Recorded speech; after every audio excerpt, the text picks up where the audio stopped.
안녕하세요. 슈퍼를 운영하는 남자 슈퍼맨입니다. 며칠 전 창업이 아니라 창직을 한다고 하는 뉴스를 읽은 적이 있습니다. 새로운 신조어 같은데 너무 이른 나이에 퇴직을 해야 하다 보니 어쩔 수 없이 창업을 해야 한다고 해서 창직이란 새로운 신조어까지 생긴 것 같습니다. 저는 아직 너무나 젊은 30대 중반이지만 어릴 때는 30대만 돼도 어른인 줄 알았고 40대는 완전 아저씨 아줌마 이렇게 생각했는데 막상 제가 30대 중반이 되어가니 이게 생각이 완전히 바뀌게 되더라고요. 50대에 퇴직을 해야 한다는 현실이 정말 안타깝다는 생각이 들더군요. 자영업자는 매년 생존을 해야 하는 구조지만 그래도 퇴직이라는 단어는 없으니 그나마 좀 위안이 됩니다. 뭐 그렇다 해서 자영업이 쉽다, 직장인이 쉽다 그런 뜻은 아니니 오해 없길 바랍니다. 오늘 영상은 점포 리모델링을 할 때 꼭 알아두면 좋을 3가지를 준비해 보았습니다. 예비 창업자분들 혹은 리모델링을 준비하는 점주님들은 오늘 영상에서 많은 부분을 같이 공유하실 수 있을 거라 생각합니다. 그리고 어쩔 수 없이 창업을 하셔야 하는 분들께 이 영상이 도움이 되길 바라면서 시청하시기 전 구독과 좋아요 꼭 부탁드립니다.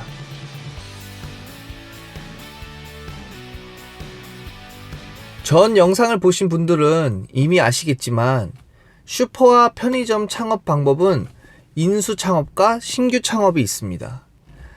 저는 인수 창업을 선호하는 편인데 그 이유는 전 영상에서 찾아보실 수 있으니 설명은 생략하겠습니다.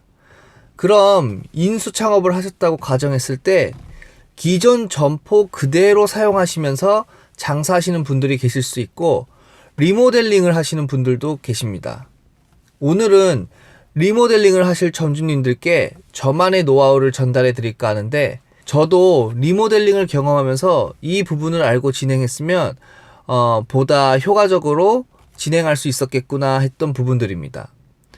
슈퍼 리모델링을 할 때 알아두면 좋은 점 첫 번째, 간판업체를 잘 고르자입니다. 간판업체는 정말 중요합니다. 가게가 가장 먼저 보이는 부분이니 중요한 것도 있겠지만 영상에서는 간판업체의 견적에 좀 더 포커스를 두고 있습니다. 간판업체는 가격이 정말 다릅니다. 물론 적정 가격이라는 게 어느 정도 있겠지만 제가 간판업체 5군데를 견적 비교해 본 결과 크게는 가격이 100만 원 이상 차이가 난 적이 있습니다.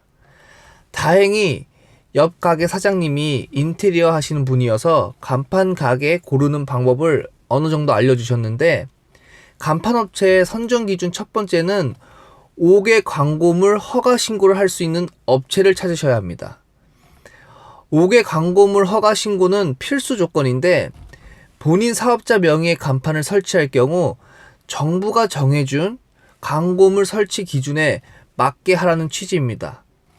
5개 광고물 설치 신고가 되어 있지 않다면 누군가 불법 시설물로 신고를 할 경우 간판 재설치를 하시거나 떼어내셔야 합니다. 이러면 비용도 많이 들고 일을 2번 해야 하니 꼭 5개 광고물 설치 신고를 할 수 있는 업체를 찾으시길 바라며 또한 간판 업체를 선정하실 때 스카이 크레인인가? 이름은 정확히 모르겠는데 그 크레인 있는 업체랑 작업을 하셔야 합니다. 크레인이 없는 업체는 크레인을 대여해서 작업을 해야 하기 때문에 시간당 크레인 가격이 상당하다고 들었습니다. 그렇다 보니 자연스럽게 간판 가격이 오르기 마련입니다. 크레인이 있고 없고는 간판 제작 비용에 아주 큰 영향을 미치니 꼭 크레인을 보유하고 있는 업체를 선정하시길 바라며 마지막으로 비싼 간판을 하실 필요 없습니다. 최근 채널 간판을 많이 하고 있는 추세인데 채널 간판은 글자 하나당 가격이 붙습니다. 예를 들어 전국 최저 슈퍼마켓이라고 8글자의 이름이라 가정했을 때 글자 하나 그리고 글자 크기당 가격이 책정되기 때문에 매우 비쌉니다. 그리고 개인적으로 인수 창업을 하셨을 때는 이미 동네 분들이 그 위치에 슈퍼가 있다는 것을 알고 있는 상태입니다.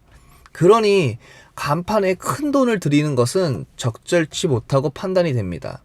또한 채널 간판이 생각보다 이게 밝지 않습니다. 차라리 기존의 플렉스 간판이 더욱 환하고 잘 보입니다. 슈퍼마켓은 특성상 잘 보이는 게 최고입니다. 음식점이나 바 등 디자인이 들어가야 하는 업종들은 채널 간판이 굉장히 효율적일 수 있으나 슈퍼마켓은 그냥 잘 보이는 게 최고라 생각합니다. 그런 부분에서는 채널 간판보다는 플렉스 간판을 추천드리며 가격도 2배 정도가 저렴합니다.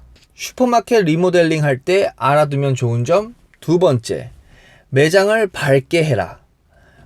신규 창업과 달리 인수 창업은 대부분 매장들이 어둡습니다. 특히 오랜 시간 점주님이 바뀌지 않았던 그런 장소는 매장이 더더욱 어둡습니다. 매장이 왜 밝아야 할까 궁금해하실 시청자분들을 위해 간단하게만 제가 알고 있는 지식안에서 설명해 드리겠습니다. 색깔은 소비자가 구매를 하는데 아주 큰 역할을 합니다. 예를 들어 세제가 초록색인 이유는 깨끗함을 표현하기 위함이고 과자 봉지들이 붉은색 계열의 디자인이 많은 이유는 붉은색은 식욕을 증가시키기 때문이죠. 이렇듯 색감이 가져다주는 심리적 요소는 생각보다 상당히 강합니다. 제가 조명 전문가가 아니어서 더 구체적인 설명은 힘들지만 이것만큼은 확실합니다. 슈퍼마켓은 밝아야 합니다. 간단한 예로 다이소의 성공 비결은 매장의 밝기 때문이라는 전문가들의 주장이 지배적입니다. 자, 그러면 얼마나 밝게 해야 할까요? 시공업체에게 밝게 해주세요. 이렇게 얘기하시면 그러면 미용실 가셔서 머리 예쁘게 잘라주세요와 같은 굉장히 난해한 질문입니다. 저도 이 부분을 공사하고 나중에 알았기에 제 매장도 제가 원하는 만큼의 밝기가 나오진 않았습니다. 일본의 편의점은 1200 루멘의 밝기로 맞춘다고 합니다. 다이소 또한 1000에서 1500 루멘의 밝기 사이를 가지고 있다고 하는데 루멘은 조명 자체의 밝기를 말한다고 알고 있습니다. 한국 편의점 대부분 최소 1000 루멘에서 1500 루멘의 그 밝기를 선호한다고 합니다. 저희 가게는 500 루멘밖에 나오지 않지만 지금 리모델링을 진행하실 업주님들은 처음부터 시공업체에게 1000 루멘 이상 혹은 편의점 정도의 밝기를 원한다고 이야기하시면 좋을 것 같습니다. 리모델링을 할 때 제대로 해야지 그렇지 않으면 꽤 오랜 시간 손도 대지 못한다는 점 꼭 참고하시길 바랍니다. 슈퍼마켓 리모델링 할 때 알아두면 좋은 점 세 번째, 매장에 맞게 전력을 승합해라. 승합이란 단어가 조금 생소하실 수 있는데 승합이란 전력의 총 사용량을 올리는 작업을 말합니다. 제가 매장을 인수하고 1년쯤 운영했을 때 매장 안에 에어컨을 설치했습니다.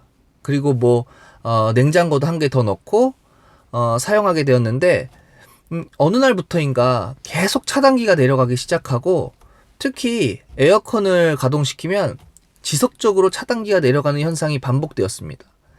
그리고 자꾸 타는 냄새가 나는 것 같아서 알아보니 현재 사용하고 있는 전력이 한전에서 저희 가게에 설정해 놓은 최대 사용량 전력보다 많이 사용하기 때문에 과부하가 걸려 지속적으로 차단기가 떨어지는 현상이 일어났던 겁니다. 과부하의 주요 원인들은 대부분 냉장고 실외기, 에어컨 실외기 등 실외기가 필요로 하는 대부분의 전자제품은 상당한 전력을 소모합니다. 그래서 리모델링을 진행하실 경우 실외기가 총 몇 개 사용되는지 그리고 얼마만큼의 전력이 정확히 필요한지를 판단하여 필요한 경우 한전에 연락을 취하셔서 승합을 진행하시면 됩니다. 만약 리모델링을 다 진행하고 나서 승합을 해야 한다면 물건을 다시 다 빼고 다시 진열해야 되는 매우 피곤한 상황이 올 수 있으니 이 부분은 꼭 확인하시길 바랍니다. 오늘은 매장 리모델링 전 알아두면 좋은 3가지, 간판 업체 선정, 매장 밝기, 전력 승합 3가지에 대해 알아보았습니다. 사실 이것보다 더욱 많은 점과 체크해야 할 사항들이 있지만 제가 리모델링을 다 진행하고 난 후 가장 아쉬워했던 부분들이어서 한번 공유해 보았습니다. 뭐든지 업체에 다 맡기고 편하게 해결하는 것이 가장 좋지만 그럴 경우 많은 비용과 하자가 발생할 수 있으니 점주님 스스로가 모든 부분을 정확히 알 필요는 없지만 적어도 무엇이 필요한지는 판단하고 있어야 보다 나은 리모델링을 진행하실 수 있을 거라 생각합니다. 누구든 처음은 어렵습니다.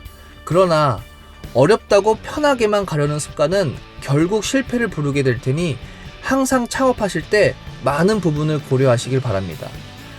그럼 긴 영상 시청해 주셔서 감사하고 다음 영상으로 또 찾아뵙겠습니다. 감사합니다.